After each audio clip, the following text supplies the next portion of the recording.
Hi, ich bin Janine. Ich und mein Freund Steffen, wir wohnen jetzt seit 1,5 Jahren im Bus, zusammen mit unserem Hund Luke. Und wir reisen damit ein bisschen durch die Gegend. Jetzt gerade sind wir in Nepal. Ich wollte einmal ein Video machen über unseren Wasserverbrauch, weil wir auch auf dieser Reise relativ viele Leute gefunden haben, die doch irgendwie immer eher Probleme mit Wasser hatten, beziehungsweise mit zu wenig Wasser. Wir haben einen 60 Liter Wassertank unterm Auto. Wir können das Wasser aus dem Tank nicht trinken, weil Steffen den selbst zusammengeschweißt hat und sich da drin Chemikalien und Metalle befinden können. Auch mit dem Wasserfilter können wir das Wasser nicht trinken, aber es ist super, um den Abwasch zu machen, um sich mal zu waschen. Zur Konservierung des Wassers nutzen wir ein Pulver, das Silberionen enthält. Diese 60 Liter halten bei uns normalerweise 2 bis 4 Wochen. Zum einen liegt es daran, dass wir viel am Wasser campen und dann auch einfach direkt im See, im Fluss oder im Meer abwaschen. Aber wir haben ansonsten auch noch ein paar kleine Tricks und die zeigen wir euch in diesem Video. Unsere wichtigste Anschaffung, das was uns wirklich am meisten dabei hilft, Wasser zu sparen, ist dieses Ding hier. Das ist so eine Pumpflasche, eigentlich ist es ein Dog Refresher. Den kann man dann, deswegen haben wir ihn ursprünglich auch gekauft, aber es ist halt auch für alles andere super praktisch. Den kann man so aufdrehen, dann kommt da so ein Sprühregen raus. Das ist halt super dann für den Hund. Oder man kann den ein bisschen weiter aufdrehen und dann hat man halt so einen Strahl. Zum Abwaschen, um sich selbst zu waschen, um sich die Hände zu waschen. Zum Abwaschen pumpen wir das dann einfach mal ein bisschen auf und dann haben wir halt diesen Strahl und damit können wir super einfach die Teller in die Hand nehmen und die dann einfach direkt abwaschen. Also auch ohne erstmal eine Spüle voll zu machen mit 10 Liter Wasser und Seife und allem. Wir machen das einfach immer mit Wasser, Zitrone und dann wieder ein bisschen Wasser und am Ende trocknen wir das einfach alles einmal ab. Zu der Zitrone, wir haben halt so ein cooles Teil, das finde ich einfach total genial.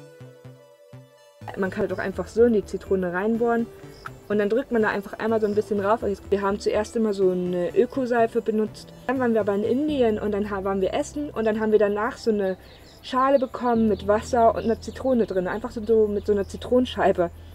Und dann haben wir uns gedacht, das ist total genial. Das ist super einfach, es ist super günstig, es ist natürlich, löst das Fett und alles genauso gut. Seitdem benutzen wir auch einfach Zitrone zum Abwasch oder um uns die Hände zu waschen.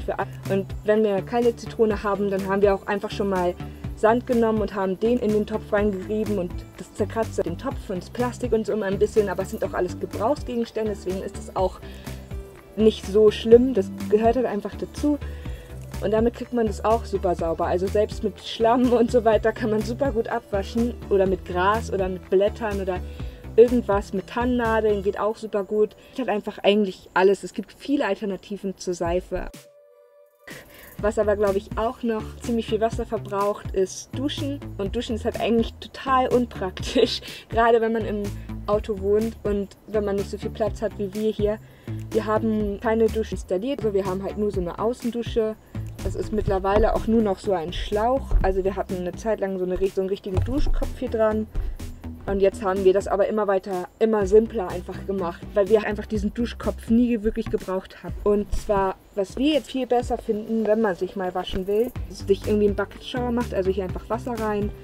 Und dann kommt da vielleicht noch ein kleiner Schuss Zitrone rein oder irgendwas, was man halt gerne mag. Was ich halt super gerne mag, ist, dass ich halt mich mit solchen Sachen hier wasche.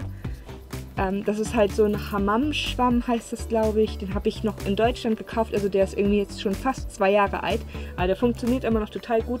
Und damit kann man so richtig seine ganze tote Haut runterschrubben. Und dann hat man auch gar nicht mehr so das Bedürfnis, unbedingt Seife oder so zu benutzen. Und man fühlt sich danach auch irgendwie einfach viel besser. Und das ist genau das Gleiche. Es ist halt hauptsächlich halt zum Händewaschen, aber wir benutzen das halt auch manchmal einfach für die Arme und Beine und alles.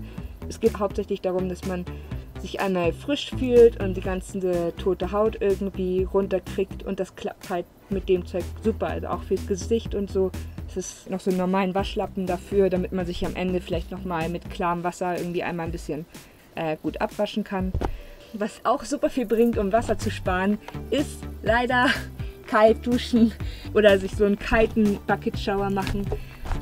Man verschwendet doch irgendwie unglaublich viel Wasser damit, nur weil man sich unter der Dusche wohlfühlt. Und man fühlt sich aber viel besser, wenn man kalt duscht. Also ich selbst dusche auch immer warm, wenn ich denn mal die Möglichkeit habe. Also wenn wir mal eine richtige Dusche haben, dusche ich auch warm. Aber wenn wir jetzt nur mit dem Auto unterwegs sind, dann vergehen gerne mal ein paar Wochen, dass man nur kalt duscht. Und das kann dann entweder nur im Meer sein oder in einem Bach oder irgendeinem See oder so. Und dann waschen wir uns halt auch immer nur mit sowas. Und einmal vielleicht noch für die Mädels unter uns oder alle, die halt irgendwie lange Haare haben.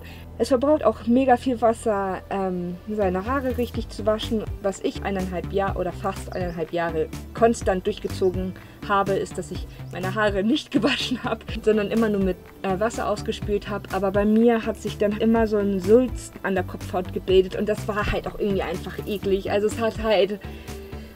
irgendwie, ich habe trotzdem weitergemacht, weil ich gedacht habe, es wäre besser für mich und für die Haare und alles, aber im Endeffekt war es halt einfach für mich nicht das Richtige. Und was ich halt jetzt mache, ist, dass ich immer, wenn wir mal eine Dusche haben, nehme ich nur ein ganz bisschen Seife und wasche mir damit nur die Kopfhaut und dann nehme ich auch Kernseife oder irgendwas, was wir da haben, also kein spezielles Haarshampoo oder Spülung oder irgendwie sowas. Ich glaube auch mittlerweile, dass wenn man nicht so viel Chemie in seine Haare tut, dass man dann auch nicht so viel Chemie braucht, um die Haare wieder aufzubauen. Also ich finde, meine Haare sind jetzt eigentlich ganz okay, obwohl ich seit 2 Jahren keine Spülung und keine Haarkur und so mehr benutze.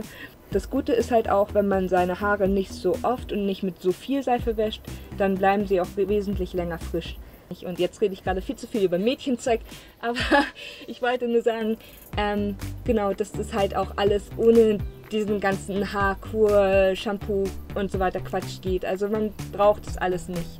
Und was natürlich auch noch eine gute Möglichkeit ist, um Wasser zu sparen, kennt wahrscheinlich auch jeder, sind natürlich Feuchttücher.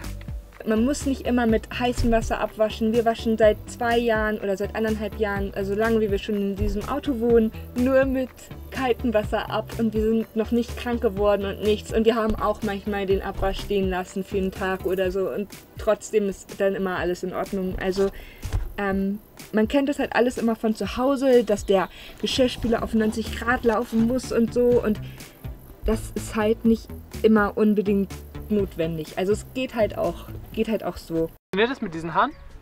Ja, du kannst die Haare aussuchen, aber eigentlich nimmt man die Beine. Du musst dich so rum oder so rum? Au! Au! Das tut voll weh. Da siehst du mal, was wir uns jeden Tag antun. Jeden Tag.